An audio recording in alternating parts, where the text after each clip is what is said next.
Hey guys, what's going on? Drewzy here, back again, and welcome to 2018 as I will post this video here once the new year has launched. Look forward to a great year on the channel. I'm very excited about my first full year that I will now have on the channel here, which will be here for 2018. But today we're talking about the most requested card to be discussed here in this week's video, which was Stan, who made a huge comeback towards the end of the week to get the votes necessary to make this video. Go ahead and vote for the next video that you guys want to see next week. You guys did an awesome job voting for this version of this week, and I hope that that continues now going forward. So we're going to talk about Stan. He's got the 4 cards in all 4 themes, so we're going to go ahead and break them down real quick for you guys. The first card, of course, is that we're going to look at is Stan of Many Moons, which is his legendary card. He is a fighter, and this is in the adventure theme. Now, all of Stan's cards are fighter cards. He does have the 1 legendary, and to be honest, this is the worst, maybe the worst legendary in the entire game. I have all the legendaries but 3. I'm currently missing Kenny's, Man Bear Pig, and Cartman's, but I don't like Stan of Many Moons really at all, to be honest with you. The fact that he's a 4 energy cost is bad. If he was a 3 energy cost, he'd be a lot better. Having the 4 energy cost to me really hinders him, I think. He doesn't have a great amount of health or a great amount of damage for a legendary card. You'd think that would be buffed up. Maybe that his damage would be closer in the 80s by now, and closer to maybe 400 in health. But I feel like his charge, the fiery blast to all enemies, isn't overwhelming or devastating enough, and because he's a legendary, he's very expensive to upgrade. As you see, I have to spend 10 arrowheads on the next upgrade. I just don't want to do that. So I mean, I don't feel like I'm going to really work on Stan of Many Moons very much, and unless they tweak him. As of right now, I do have him to level 2. I unfortunately got 2 of them, so but in my opinion, Stan of Many Moons is bad. Let me know what you guys think down below. If you have Stan of Many Moons and if you've made him work. I haven't really used him much, but I don't, based on what I'm seeing stat-wise and things like that, and I've played against him many times in PvP, people just, automatically putting their legendaries in their decks, and I don't think I've ever really had him do anything devastating to my push or anything like that. The second Stan we're going to talk about is Program Stan from the sci-fi theme. He is an epic card and also a fighter. Again, he has the best charge attack of all the Stans in my opinion, because it freezes and damages all enemies on the battlefield regardless of where they are.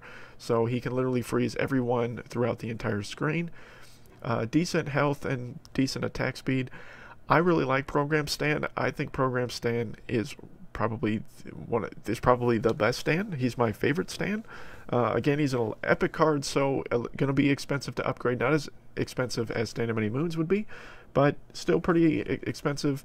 And that can be a hindrance to him, just because it's going to be harder to get his cards, and it's going to be harder to or more expensive to rank him up. But as you see, I almost got him to level 3, and pretty much if you're building a sci-fi deck and you have Program Stan, he needs to be in it. If he's a respectable level to the cards that you have, Program Stan needs to be in any sci-fi deck that you have. He's one of the best sci-fi cards in the entire game, and in my opinion, my favorite Stan, and probably the best Stan in the game.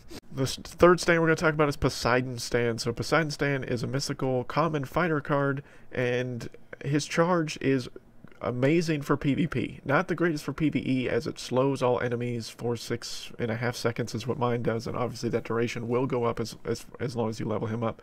He is a good favorite for a lot of people in PvP, and Poseidon Stan's really useful. He's strong. As you see, as I'm recording this, the event is still going on, so he was an event card in this last event, and it made me appreciate Poseidon Stan more. And the fact that he's a common card, so he's going to be much cheaper to level up. He's going to be easier to find stuff for, and he's a good card. I see a lot of people spec him with mystical decks that are in the higher levels, spec him with Man Bear Pig, things like that, to help slow down and keep him alive. His charge is very undervalued in a PvP setting.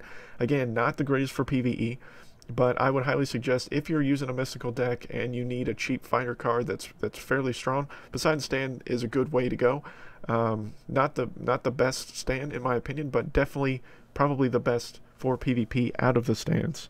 And last but not least, Stan the Great, another common fighter card from the fantasy theme this time, and Stan the Great is pretty great. He's a great PvP card. Again, Stan seems to be more focused for PvP in my opinion than PvE.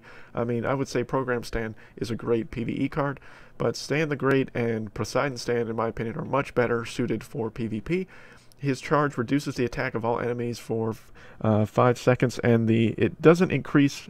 I don't believe it increases the power duration. It might as you level him up. I don't think I've increased that, but you do decrease the amount of attack of the enemy's attack. As you see in my next one, I'll have 54 minus an additional 17, so that'll be huge to have that 71 I believe. My math serves me right. Decrease the damage.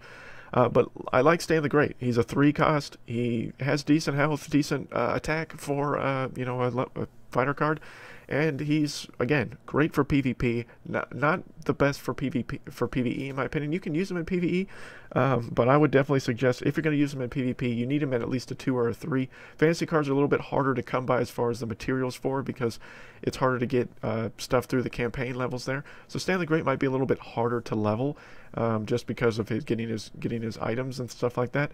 But let me know down below what you guys think, guys, of the breakdown of this video. In my opinion, I'm just a sucker for Program Stan. I would say Program Stan is the best to me.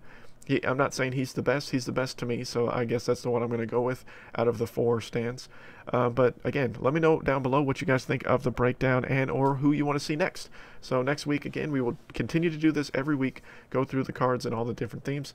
Wendy was a close second in this week, but I will start the voting over as you guys vote on this video. But thank you guys so much for the continued support on the channel for, you know, the very tail end of 2017, and hope that that continues going into 2018. If the channel keeps growing at the rate that's going, you know, we're going to beat 1,000 subs very quickly, and that will be awesome. But thank you guys so much for the support again. You guys have been awesome, and until next time, guys, my name is Drewzy.